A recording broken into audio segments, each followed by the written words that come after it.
I check the outside and then we start.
Oh, oh. Can you hear the back? The speaker is working well? Because we recently bought for the seminar. It's working well? Can clearly hear? Okay, outside there are some people we coming through, so we just open up the door, and then, but we still can start the seminar. Just 1 second.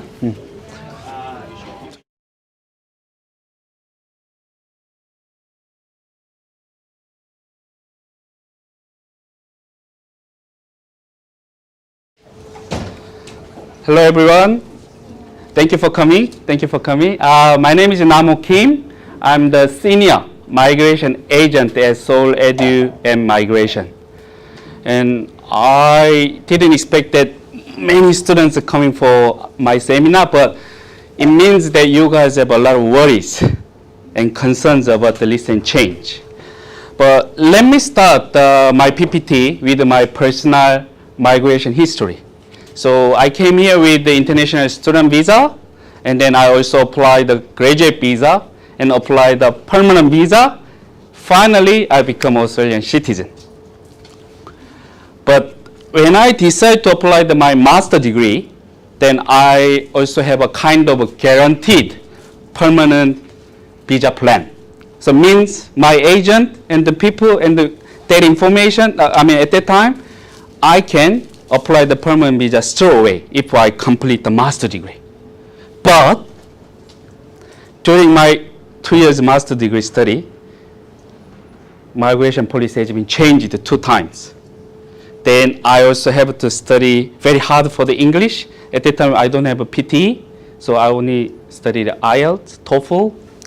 And then I also have to take for the like a PY program or something like that to increase my point.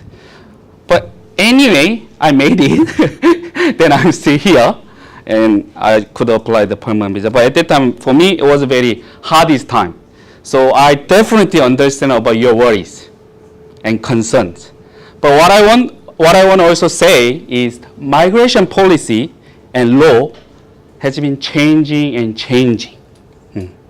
Because the policy, the current migration policy is quite outdated. And then they have to provide right policy and law to grab more skilled people in the right place. So what you can do is actually, you have to accept the changes, to be honest. I experienced. You cannot avoid. You cannot stop them to change, right? So that's why from my PPT today, my presentation today, you may learn how government gonna be changed and how the new policy will replace the old policy. And I also highlight some key points that you have to make sure make a better preparation for the future visa. So I think you will have a lot of useful information today. But again, we have to accept the changes. We have to accept changes. What you can do is prepare. How you get prepared? You must clearly understand the changes. Okay? So, my presentation, the first part of the presentation, I mainly focus on about the contents of the recent released paper, like migration strategy and recent changes. A lot of use is coming up, right? So I think you guys are confused. Which one is the right information? Which one is old information? But I will summarize about the new changes and then reforms based on the document that government released.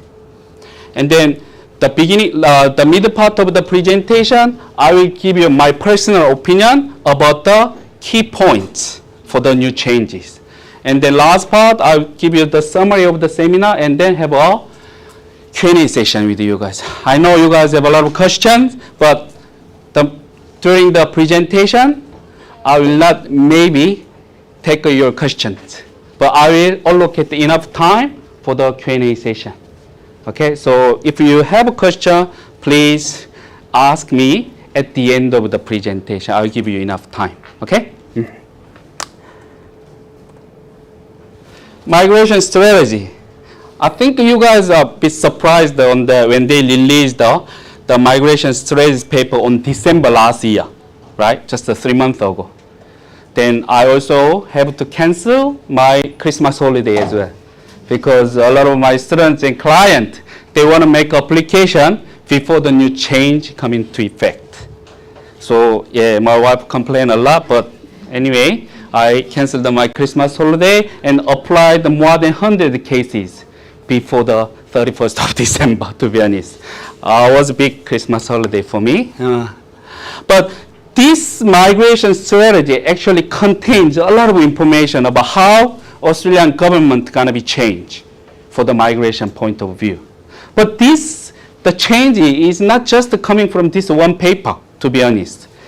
They had a lot of papers before.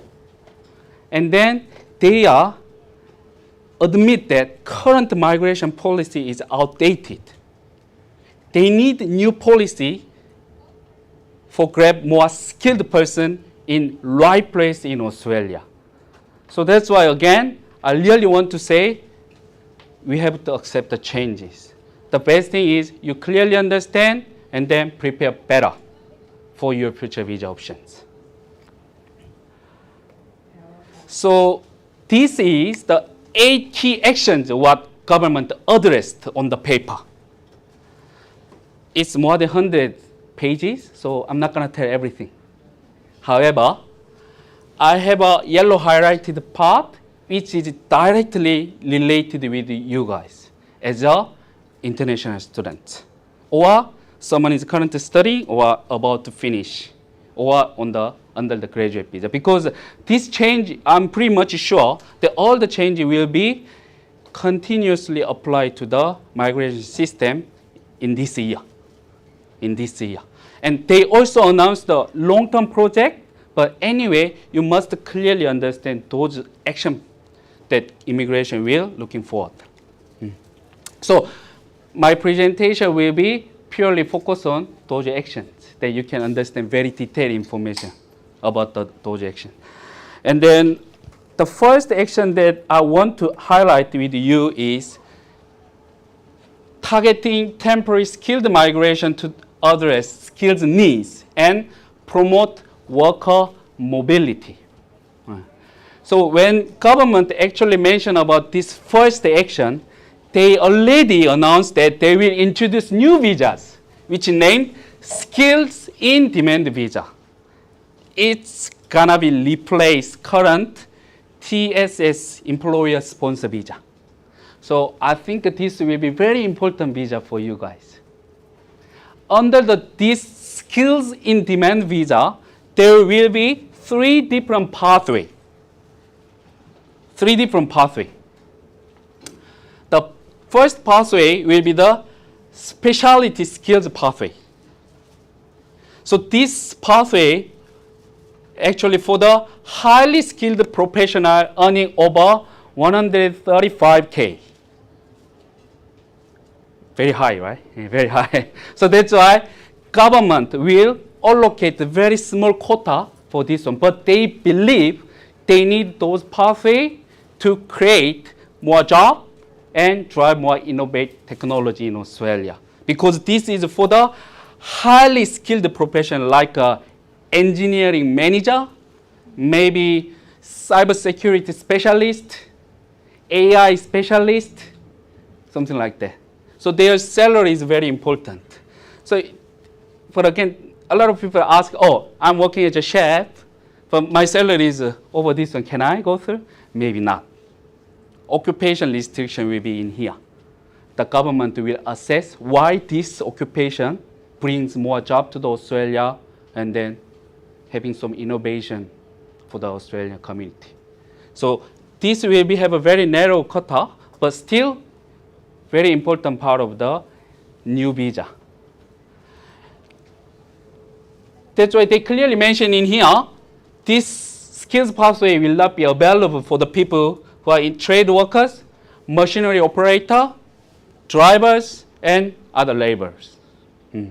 So this is only for the highly skilled profession that there is income requirement as well. And the second pathway will be your pathway, I believe, most of you guys. The second pathway will be your pathway. We called core skills pathway. By introducing this core skilled pathway, government will remove the all other skilled occupation list. So you guys already know MLTSSL, SDSOL, ROL, they are the occupation list for the certain visas. But government will remove all the different skilled occupation list, but they will introduce new core skills occupation list. And then for this pathway is attracting the skilled professionals in area experiencing skill shortage. Like COVID stage, they will having a critical sector, right? So something like that. They will make a core skilled occupation list for this pathway. And this one have an income range, the income range with 70K to 135K as well. So compared to the two pathway, the requirement is quite different based on salary and occupation.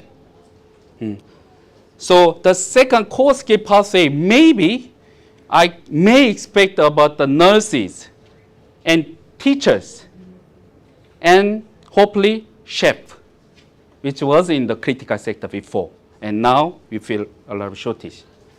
So this core skill pathway will be your mainstream later on, I believe so. But again, this skilled in demand visa is based on your work and skills. So it's very important you to understand the difference. And the third one is the essential skilled pathway. So this is for the worker in critical and crucial care industry. For example, aged care, and maybe and hopefully child care. But that's why they don't have income requirement. Means less than 70K annual salary should be okay to go through this pathway. But I think we already experienced a similar thing where aged care labor industry, labor agreement, aged care industry labor agreement, we already experienced. So under this skilled pathway, essential skill pathway, government will introduce many different labor agreements, to be honest. So because the government already checked and practiced through the aged care industry labor agreement, and this model is working well.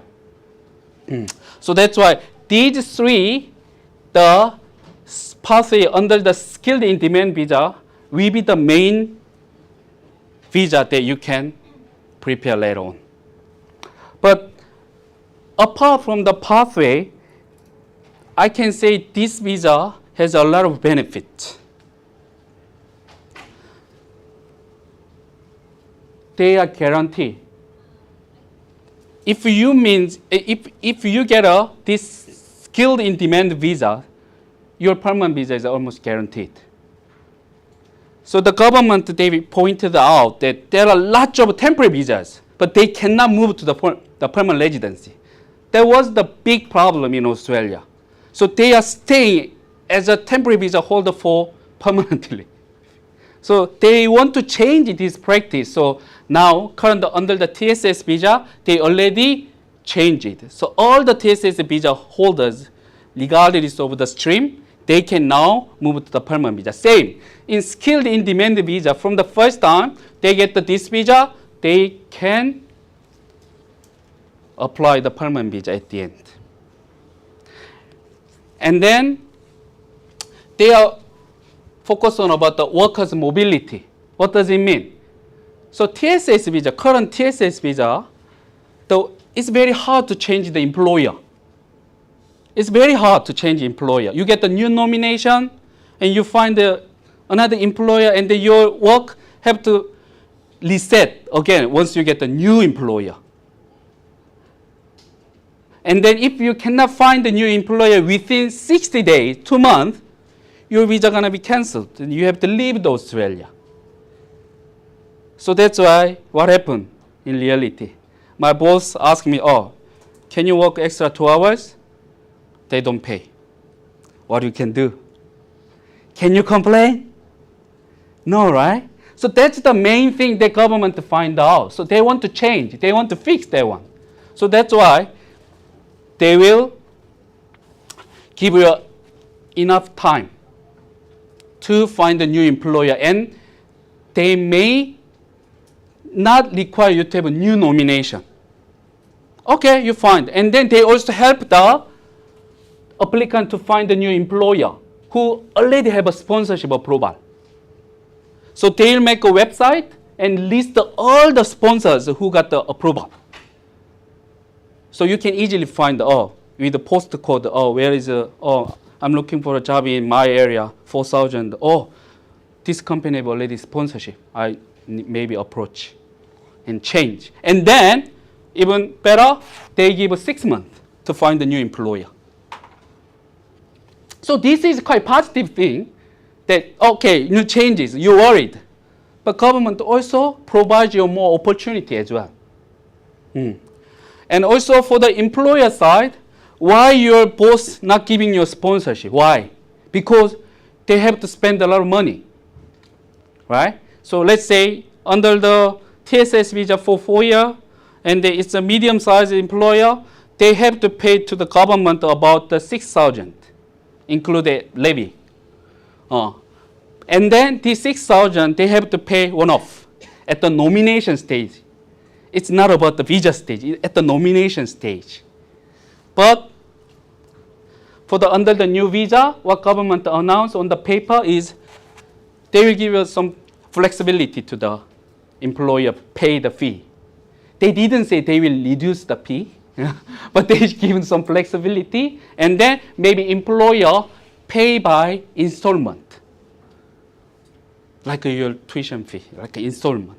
So means, employer, okay, you are good, and you already work with me for 1 year, then, pretty much we need you, then, calculate it's reasonable, then let's go through. Then you have a more opportunity to find the employer who offer you the sponsor visa. So this is a quite positive thing. And streamlined visa application means it doesn't mean that the visa processing time gonna be very short. The streamlined visa application means they have simple and clear requirement. So now under the TSS visa, based on your nationality and occupation, all the requirement is different. So your requirement and your requirement is different under the TSS, but they will change this one, make everything easy. So again, this is quite good, and then they will bring more opportunity for you guys about those things. And second action plan,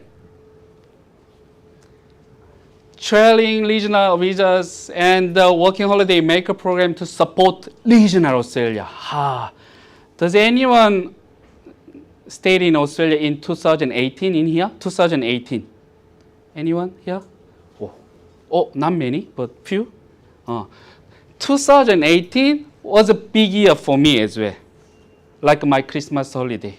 2018, I was so busy because government had big changes. And then 2018 changes, the keyword was regional area. So they make a new definition of the regional Australia and regional area for the migration purpose. So now, except Sydney, Melbourne, Brisbane, all part of the Australia become a regional Australia, regional area for migration purpose. Only migration purpose, right? So actually that is set up in 2018. And they provide a lot of benefit. They introduced 2 regional visas, 491, 494, in 2018. So when I actually look into the 491 visa requirement, I feel like, Australia migration policy made a big job. They open up the door for the international students to come into the Australia and then make them to work and stay in regional area, giving the permanent visa. It's very clear, but really good pathway for the international students. So at that time, a lot of students from the offshore come into the Australia for study for the 491 visa options, to be honest. But why? Why suddenly they re-announced about this and re-emphasized about the regional area? Why? Do you know why? Why regional area become a big topic again? Because COVID. Think about it, COVID area. There are still big problem about the skill shortage in main city. Government doesn't have any space to look after regional area. So they issue the free visas. Can you work in Australia? Critical sector, free. And your student visa holder, I'll remove your restriction for work. Everything they make it, right? Then they try to fix the problem in the main city area. But now they found it was too much. It was too much. So they are now trying to reintroduce about the regional area. So the paper that government issued, you will see the many words about the regional area. Many words. And then they already promised in the paper they will increase the regional migration quota. Also, they will promise to process the regional related visa as a #1 visas. So at the moment we may see the 189 and 190 other skilled visa is #1. 491 is the last visa to process, but they promise 491 is the first visa to process. And not just about skilled visa. Employer sponsored skilled in demand visa as well. If your employer, the business is located in the regional area, they will prioritize. And not just those visas, even partner visa, family visa. Your Australian partner and you are living in the regional area, they will prioritize the processing. So they will focus everything about the regional area again. They actually made this plan, but they couldn't practice this one because of the COVID. But they will actually extract it again and will introduce again for you guys. So regional area is the #1 that you have to consider.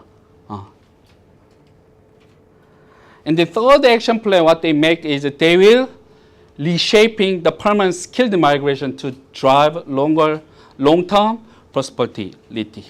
This is about some skill-based visa as well. So they already announced they will change the point test. So in the paper, they said more opportunities for the applicant who will make the greatest contribution to the country. So for example, even in current point test, even though your qualification is not related with your occupation to apply the visa, but if you have a higher qualification, Australian government give the higher point. So I'm applying the visa with chef. Then I complete certificate 4 and diploma hospitality in Australia. But I have bachelor degree in my home country, Bachelor of Art. It's not related with the chef, right? But government give 15 points instead of 10 points from diploma. Why? Because they believe I'm holding the bachelor qualification, so I may contribute more than people who holding the diploma. So this is the basic idea how they set up the point. So they may look into the more things. Oh, if you're working in the skilled sector, and if your wife is also, your partner is also working in the skilled sector, oh, come on, you both guys are working very hard for the Australia, give you more point. No, it's my opinion, okay? It's not on the paper. Like this, they will change. They will change. And they already experienced, oh, the people who has a higher English skill contribute more. So they will allocate more points for the people who has a higher English skill. And based on the skilled sector, they will introduce, the government will introduce the faster pathway for international students, graduates who are working in skilled job in the labor market, which means some occupations who graduate and they're having a job in specific situation, for example, in regional area, medical practice, and nurses, they may have permanent visa options without graduation visa. So once they complete, they get registered, and then they got a job. But not maybe Brisbane and Sydney, but they got a job as a registered nurse in the regional Australia. Maybe they will give the faster visa pathway. This can be happen. They already announced this one, but didn't actually provide very specific information about this visa option, so I'm not sure, but I can assume they may connect with the regional area as well. But again, if you graduate, but if you cannot get a job in skilled area, then you will have a fewer opportunity to apply the permanent visa. So what happened now? Nurses, teachers, social workers, government not looking into whether they are working in Australia or not, to be honest. They meet the minimum requirement. They got all the invitation last December. They don't care about whether these guys are working in specific area. They registered and then they got an invitation. But it turns out that they get a permanent visa, but they are not working in that industry. So that's why they are highlighting that people who are really working in that skilled area, shortage area, will have a more opportunity. So that having a job will be the main keyword for you to prepare the future visas.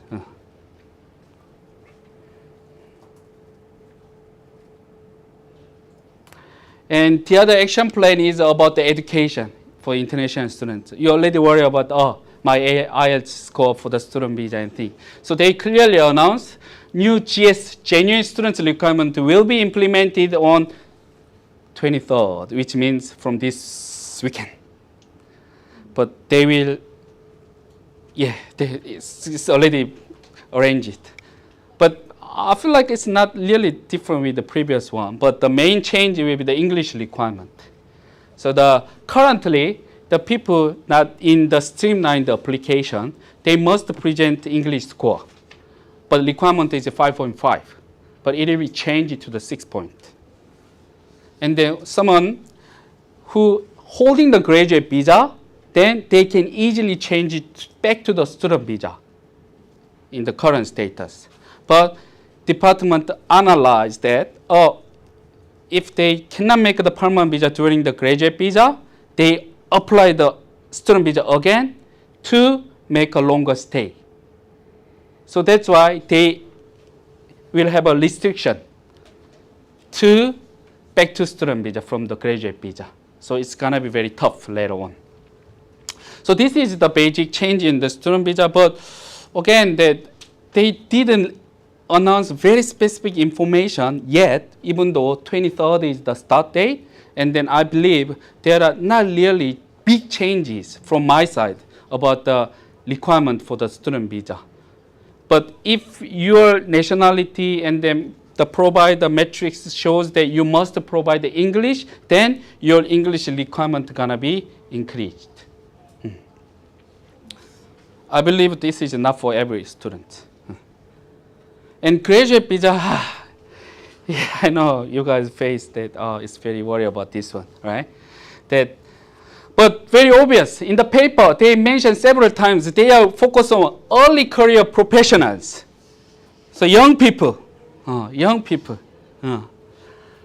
They believe those people can contribute to the Australia economy over the longer period. So they are changing the age limit, age requirement from 50 to 35 for the graduation visa. But again, hasn't started, hasn't confirmed yet. It's on the direction paper, but I believe high possibility to change the age. And then government last year, they are introducing specific the qualification, then they can have an extra 2 years graduate visa.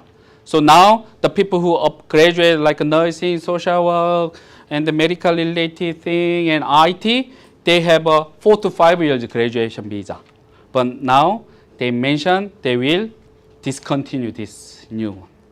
So they will change it for master degree 3 years to 2 years as well.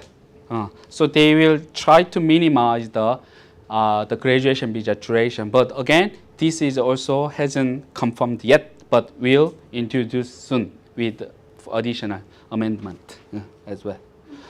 So yeah, this is in the education area big changes. So if you are planning about applying the student visa, you nearly need to discuss with our counselors and then clearly check your whether you need English requirement or not.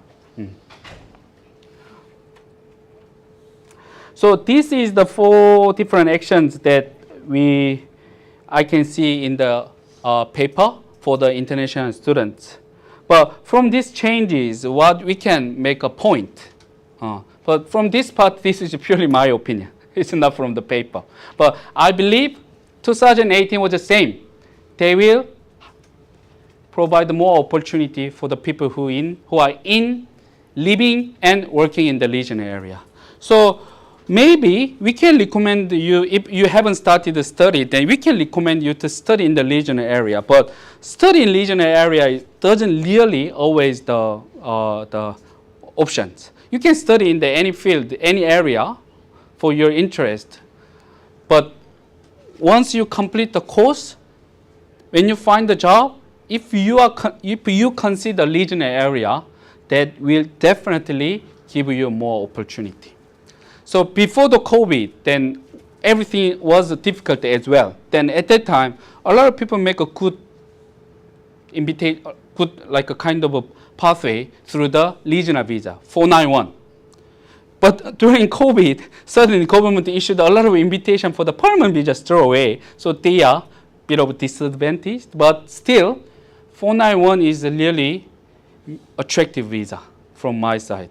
If you hold the 491, what do you need? You don't need anything. You just stay and work in the regional area. You don't need to work as a chef, or you don't need to work as an IT technologist. You just work in any field and living in the regional area, then you can apply the 191 permanent visa after 3 years. And during the 491 visa, you will have a Medicare benefit as well.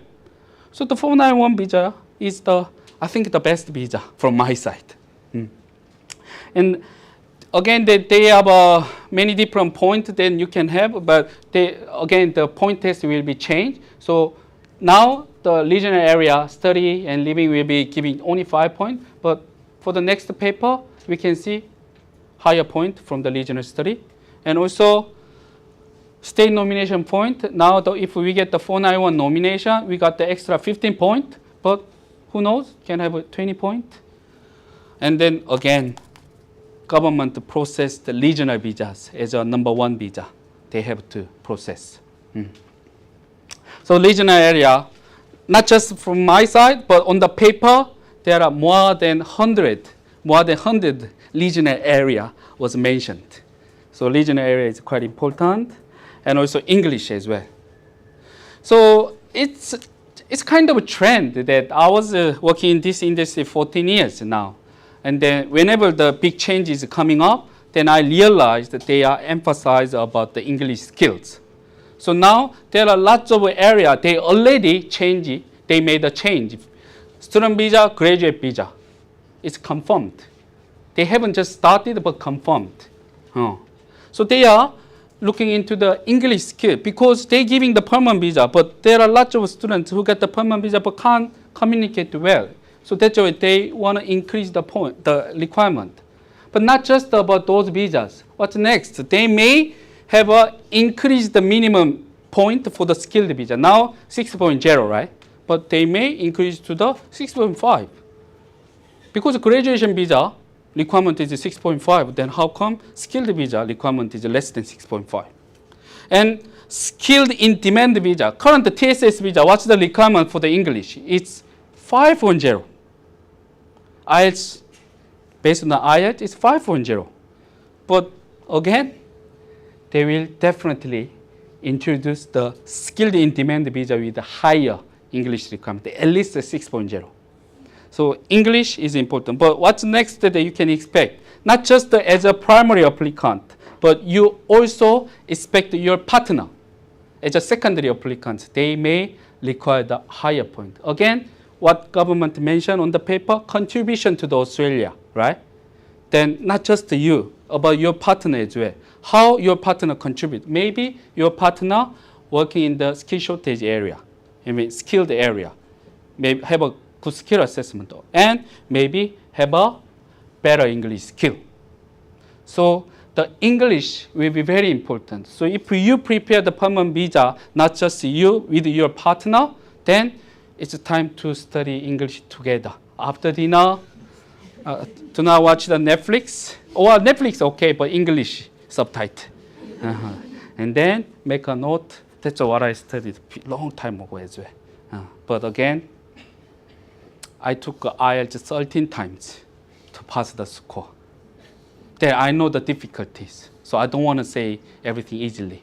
But again, you should expect English score gonna be big point that for your future visas. And the job, very obvious, very obvious. A lot of stream, they are giving the opportunity for the people who already have a job in Australia. We already discussed about the one pathway, like a faster pathway, who get a permanent visa straight away right after graduation. That is only available for the people who are having a job in Australia right after, right? But job, any job? No. In your nominated occupation, in skilled job. So we don't know which sector or which occupation can be eligible for those fast track. But despite of the fast track option, but the other visas also emphasize about the job. They also may give you more opportunity or more point if your partner having a job as well, because they want to make all the migration program to make a more contribution to the Australia economy. So job will be the very important part of.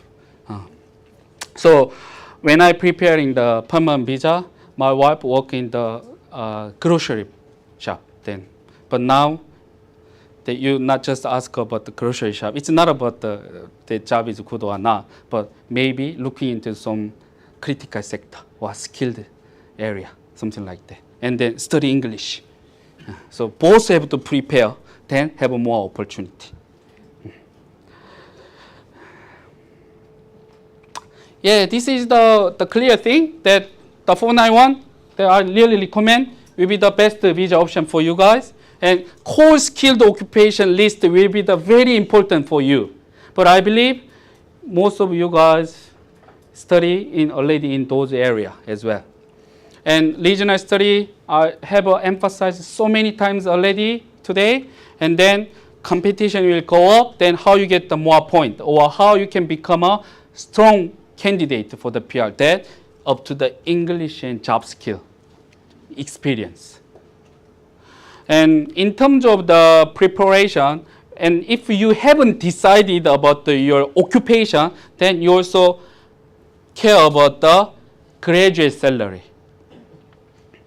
So let's say you will have only 1.5 year or 2 years graduation visa, right? Right after your graduation. Then let's simple mechanic and nurse. Mechanic is really good visas, and then have a lot of students to go through the permanent visa with the mechanic occupation. But now I feel like mechanic gonna be a bit more difficult because in Australia, 2 years experience mechanic, it's very hard to have a 70K salary.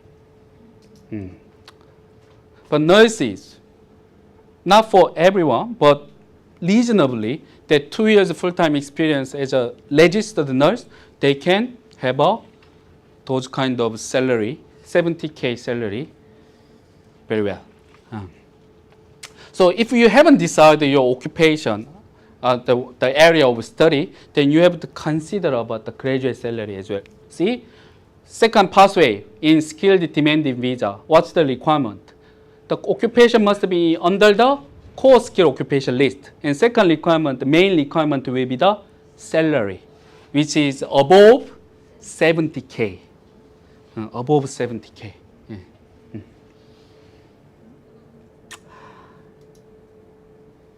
Yeah, again, like you guys always attending our seminar or like a SNS channel, please be think about the changes, and if you have any questions, always come and ask our counselor and me. That is very important because a lot of change will be implemented in this year.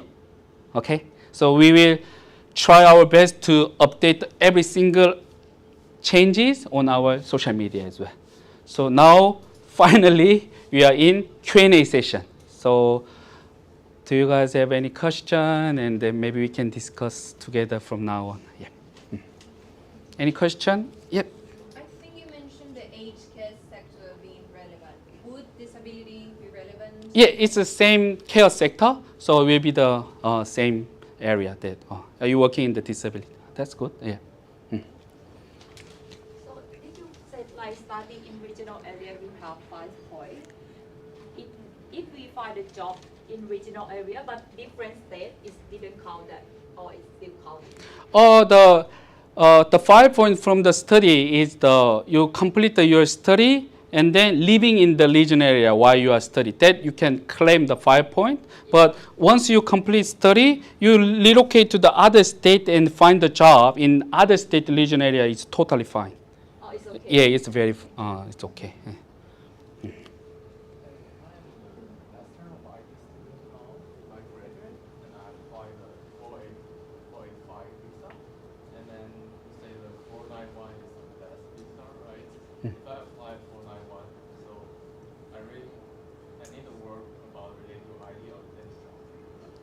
Oh, you should find a job related with the IT. But for the IT sector, I truly believe the 491 is an option as well, but skilled in demand visa, second pathway, core skill pathway will be definitely, IT occupation will be there as well.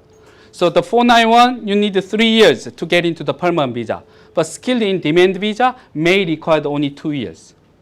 And then your employer, blah, blah, blah, blah, blah, then you can just change in the skilled in demand visa, right?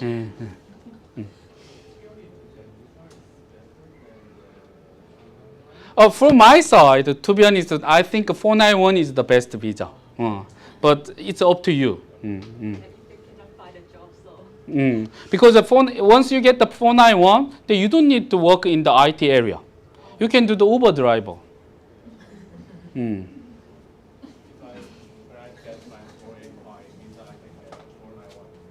Once you have a 485 visa, you must think about the 491 requirement in your state. So the 491 visa, 190 visa, 189 visa is not a visa you can apply directly. You must have an invitation from the state or government. Then you can apply visa. How you get the invitation? You must meet the requirement and then select it. Can people go to the regional area right after graduation? Yeah, that's what I'm saying. The study in regional area is also good, but you already have a plan and you already study in the big city university with a high ranking, then that's okay. But at least to maximize your opportunity for the future visa, I think a regional area will give more visa options. So I recommend, if possible. Without having graduation visa, the student visa holder can go to regional area. But no, I think once you complete your course, only 2 months will be the, I think extra 2 months will be given for student visa. Then I think you have to extend the graduate visa. From the English class, there are two, I think, people recommend IELTS and PT. In your opinion, which kind of Oh, very good question. Here. IELTS, I put the question mark. Because, even I had a very hard time to have the IELTS. But after PT introduced, now there are many people say the PT also become a little bit harder. But let's say I have a student who achieved PT 79, more than 500 students. But I have only 3 students who achieved the IELTS 8, which equally give the 20 point, right? So yeah, but a lot of people say, I already studied IELTS, so I'm more like familiar about the IELTS. But if they are stay in IELTS, they fail, from my experience. So they anyway changed the PT and they achieved the 79. So yeah, it's not about the IELTS is better or PT is better, but from my data that I see that many of my clients achieved the extra 20 points with the PT. For the 14 years experience, I had only 3 students achieve the IELTS 8. Even student from UK, the leading wasn't 8. Oh, serious?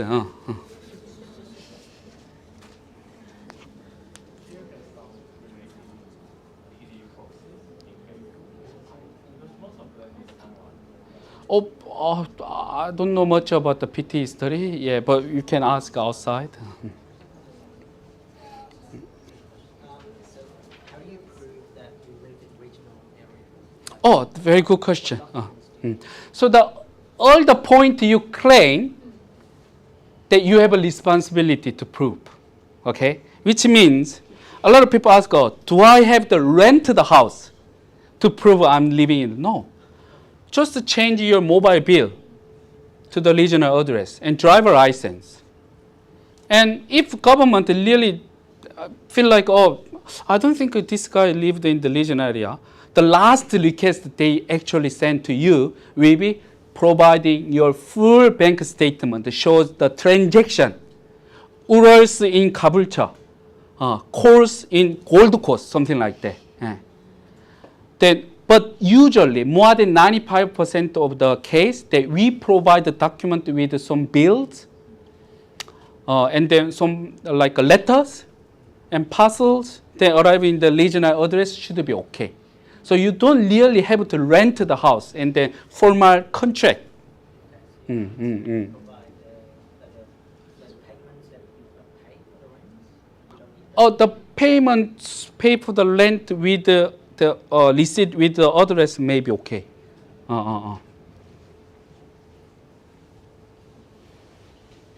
So also another misunderstanding is that people believe that they can claim 5 regional area point if they complete the only study in the regional area. No, they have to complete the study in the regional area. At the same time, they have to live in the regional area while they are studying. So you are living in Brisbane but studying in the Sunshine Coast University doesn't give you extra 5 points.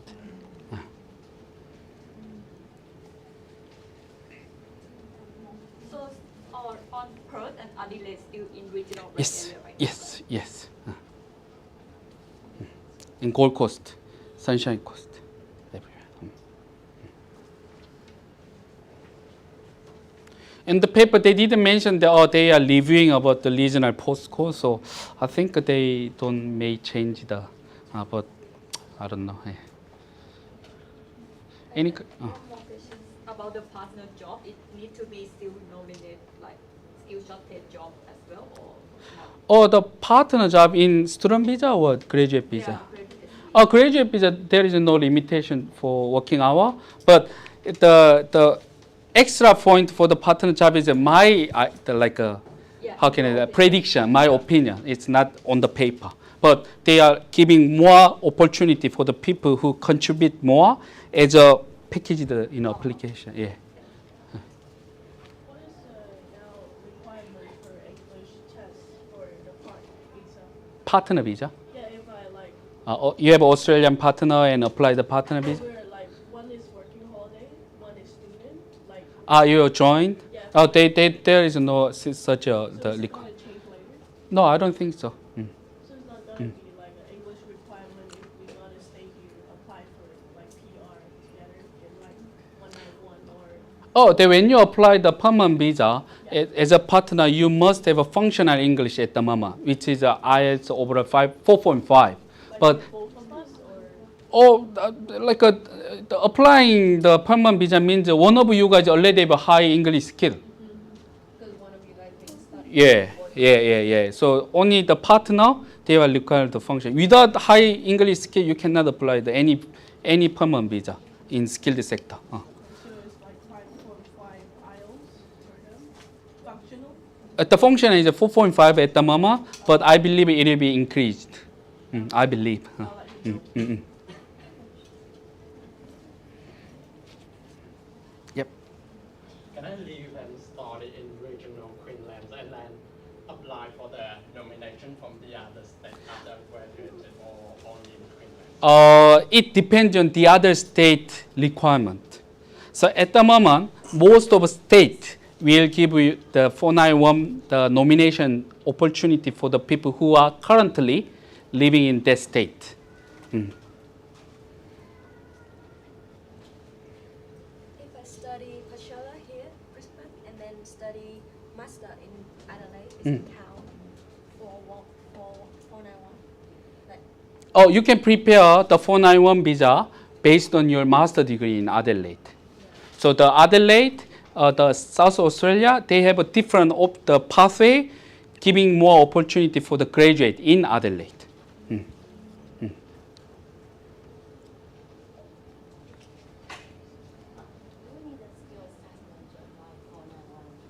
Yeah, at the moment, the skill assessment is mandatory for the skilled sector, but government is reviewing that part. So, but there is no additional information, so I skip on the my presentation. But government realized that a skill assessment is not really working well. So they said, the one report said that they may consider to remove everything, but other than they didn't mention anything. But now, with the current policy, you must have a skill assessment. The skill assessment requirement is all different based on the occupation. So registered nurse, social work, those doesn't require any experience. But chef, mechanic, restaurant manager, they require at least 1 or 2 year experience, something like this. So it depends on the occupation. Yeah, all good, all good. Thank you. Thank you for attending our seminar, and I really hope you guys get some understanding about how government change. And then I also really want you to have a better plan based on my PPT. And again, before the wrap up the seminar, I just want to emphasize 3 things again for you guys. First one, please consider regional area. Doesn't matter you study in there, but at least after you graduate, then maybe you can relocate to the regional area to prepare more visa options. Second one, English. Not just you, but your partner as well. And third one, job. So let's say I'm the student for the university. I'm studying about nursing.